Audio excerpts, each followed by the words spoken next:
Ano pa nga ba ang kulang sa buhay ngayon ni Casey Concepcion? Well, successful na si Casey Concepcion mga ka-showbiz tukis. Kaya kung titingnan ng dalaga ngayon ay tila wala nang ang kulang at kumpleto na ang buhay nito.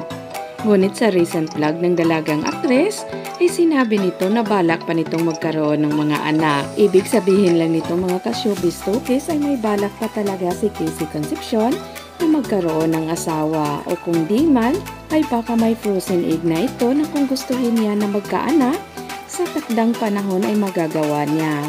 Via surrogacy ay talagang pwedeng-pwede pa na magkaanak si Casey Concepcion.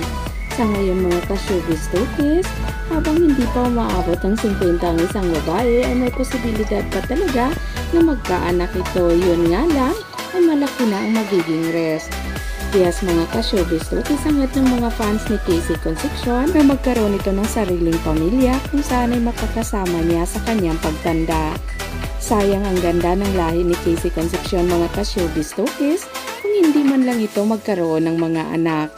Sa ngayon ay kitang-kita naman na masaya at kontento na sa kanyang buhay at kung totoo man ay walay na ito sa kanyang Swiss boyfriend ay tiyak na makakahanap pa ulit si Casey Concepcion ng bagong pag-ibig.